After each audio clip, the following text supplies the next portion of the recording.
I'm a journalist. My job is to tell stories. But some stories became too personal.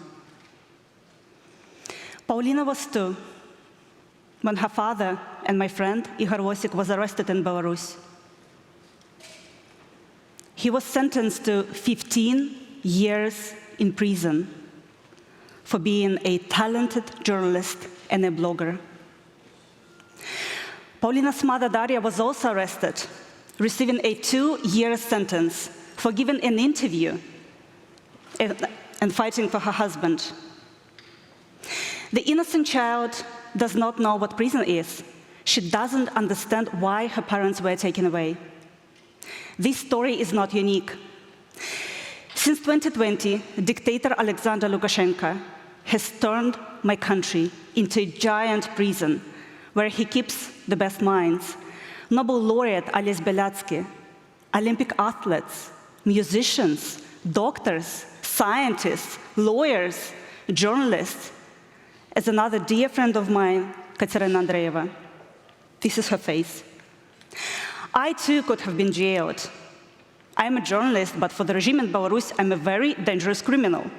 They even placed me on the wanted list to make me a target. They say that I attempted to seize power. Attempted to seize power? I haven't even started yet. I dream of coming back home, but back at home, I faced 12 years in jail. You might remember the beautiful pictures of mass protests in Belarus. There was so much hope. We felt like the entire country stood up against the dictator. But this fight is often idealized. These pictures have a dark and painful side. So here is the tragic story of the Belarusian revolution. I witnessed my friends' backs and legs turning dark blue after the police beat them. I stood outside the prison and heard the loud smash.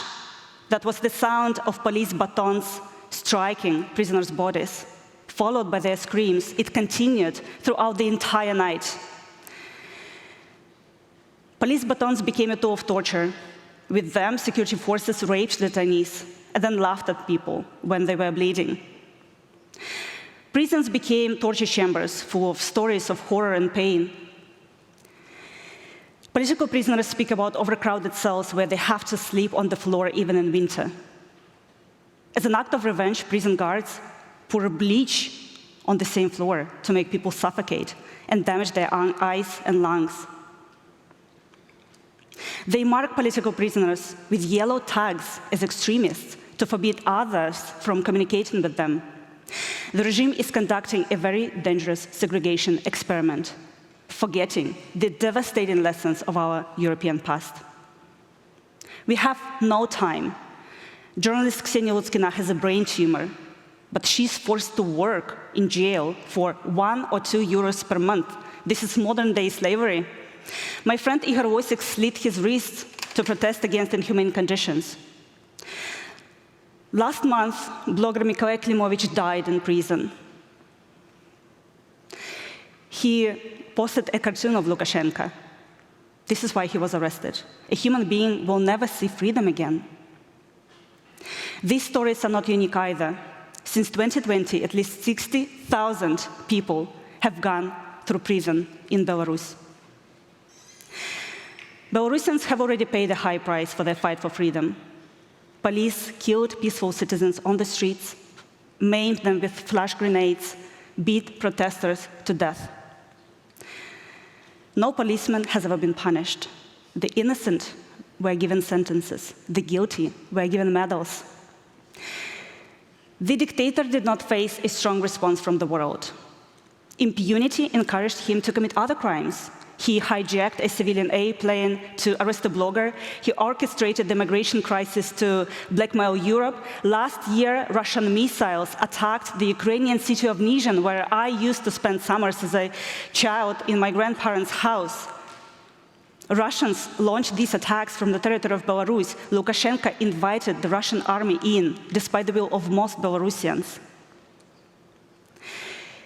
Now, Russia is deploying nuclear weapons in my country. This is creeping annexation. Lukashenko is gambling our sovereignty in exchange for Putin's support. You see, the regime in Belarus was never merely our internal problem.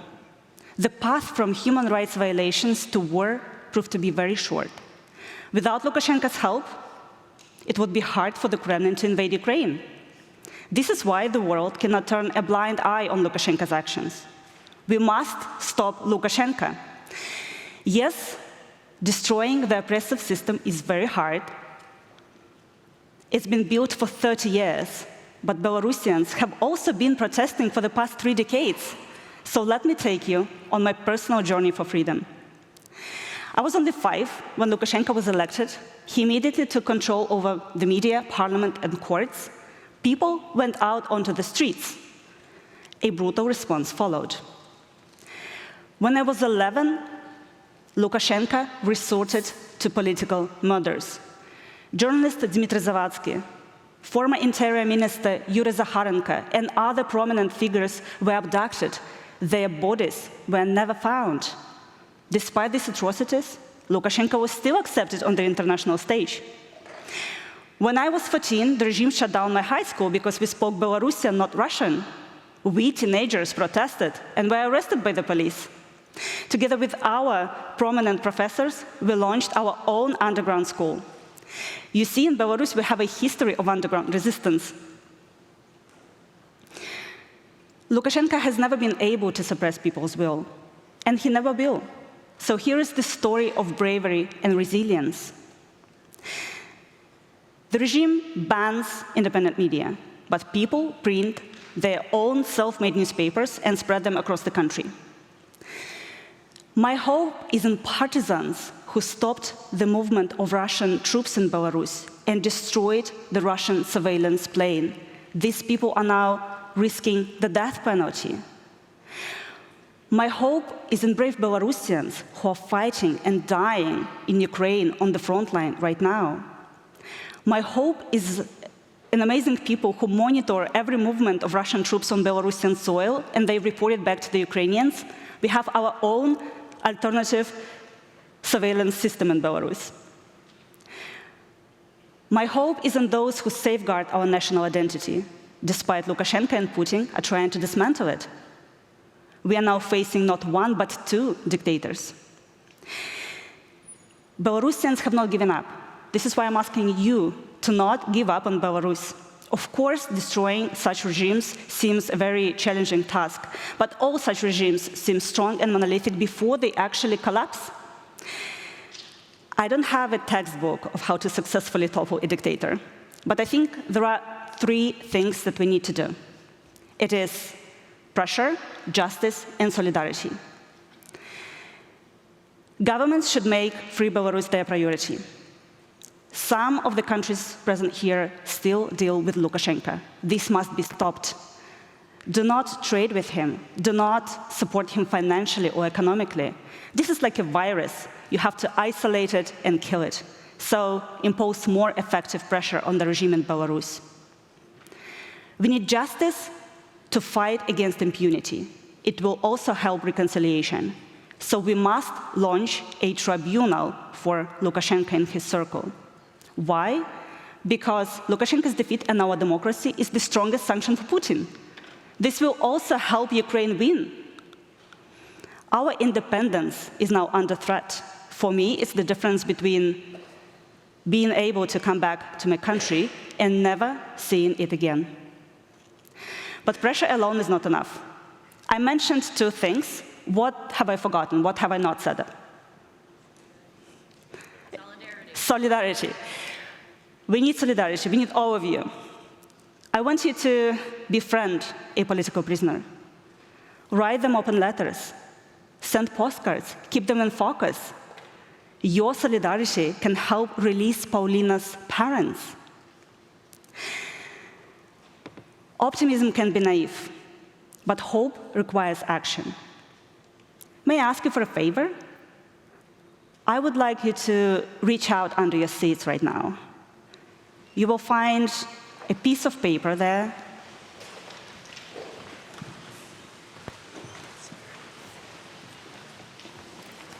These are the portraits of political prisoners.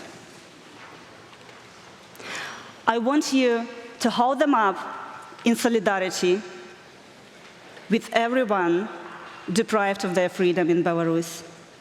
I want you to become their voice. I want you to stand with Belarus. Long live Belarus, живе Беларусь, слава Україні. Thank you.